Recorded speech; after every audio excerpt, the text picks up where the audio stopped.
This video is sponsored by OneFootball. OneFootball's app makes it easy to keep up to date with transfer news, scores and stats all in the one place. To download the OneFootball app, click the link in the description. The app is free. Hi guys, it's Cameron from the Mighty Blues. This is my instant match reaction. Watford 1, Everton 0. Another defeat for Marco Silva's Blues, another poor performance. Listen, I thought the game overall was just a bit dull. It was just a bit crap, wasn't it? I thought Everton offered nothing, to be honest, for the entire game, and it's really sad to see because we are literally just not good enough. We are just not good enough. I thought, for me, Marco Silva has to take the blame for that today.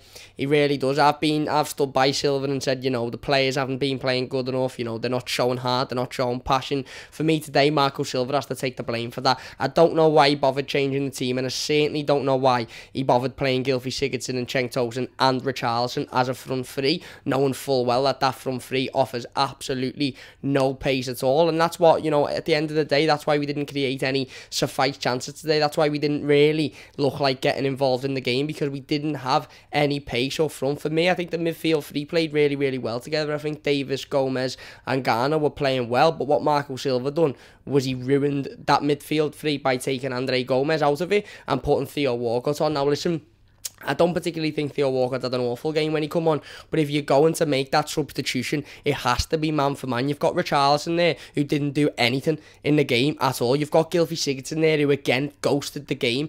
Again, looked like he wasn't even playing football. Why take one of your midfield three off, who are playing well, to bring on an attacker when you've got two attackers there that have been absolutely shite all game? He takes Andre Gomez off, and within a matter of minutes, we concede. A ball straight into the box, and Andre Gray sitting there on his own. No one marking him, and it literally just comes off him and goes in.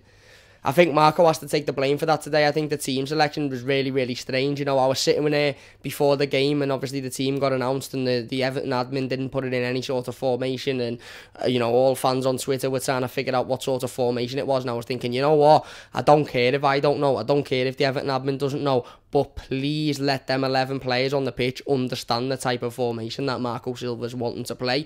Please, Marco Silva, understand the formation that you're wanting to play. And I think he got it wrong today.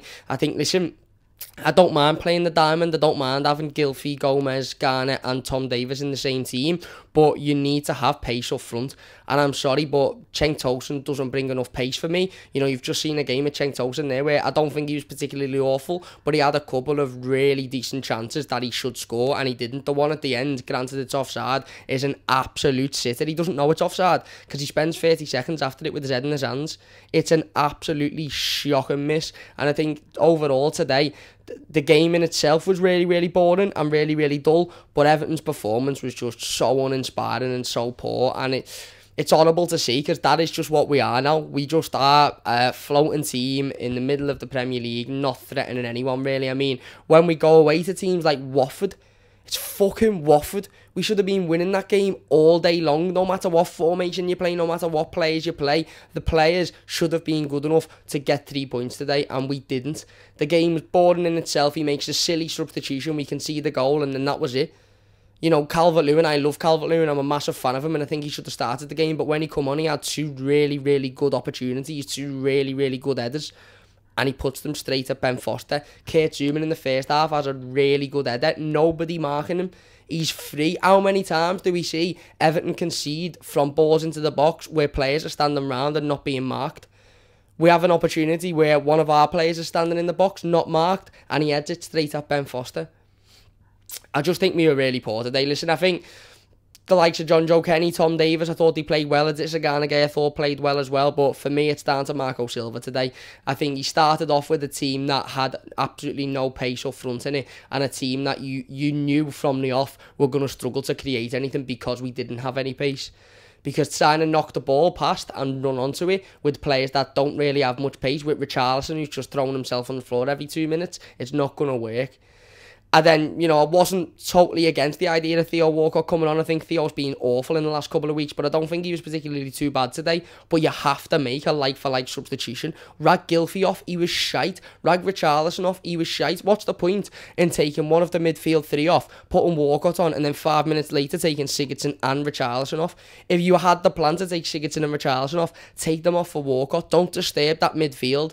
Because then that left a massive gap, and it was shown when they put one simple ball across the box and Andre Gray was standing there with absolutely nothing else to do other than put the ball in the back of the net. I literally, I don't know where we go from here, to be honest. I'm half sick of coming on and sitting here every week and just saying we've been beaten again, again another mid-table side. We're not being beaten by top sides here. We're being beaten by Wolves, who have only just been promoted, and Watford. Two sides that are above us, two sides that we should be beating. And we literally are the definition of a mid-table team now, because we can't beat any of the top six and haven't done all season, and we can't beat the teams that are in 7th and 8th. We can't beat the teams that are above us, so we literally may as well just be irrelevant. We haven't got a game now for nearly 3 weeks, 17 days I think it is, and I really, really hope these players get a massive kick up the arse. I hope Marco Silva gets a massive kick up the arse because he got it wrong today. He should have kept the same formation and the same personnel. Maybe take Theo Walcott out and put Lookman in. Or if he wants to play Tosin or Richarlison, put them in that position. But I think he really cocked it up today. I think Gylfi Sigurdsson again has just wandered around the football pitch and done nothing, and shouldn't start now for me for the next couple of games because he doesn't offer anything at the minute. I literally, I don't know where we go from here. I really don't know where we go from here. It's another uninspiring defeat, and it's another performance that you're thinking, I've just wasted an hour and a half there. The game was absolutely shocking in itself, but all as it took was one opportunity for Watford, and they won the game. And the opportunities we had, we didn't do enough with. I don't know. Let me know in the comment section down below where we go from here. But for me, I literally don't know. Marco Silva has to take the blame for that today, and whether he'll still be here in the next coming weeks and months, I don't know. But we were shocking again today. Another defeat against the team that we really should be beating, and that's all you can really take out of it. But anyway, thank you very much for watching. Leave your thoughts in the comment section down below, and I'll see you later.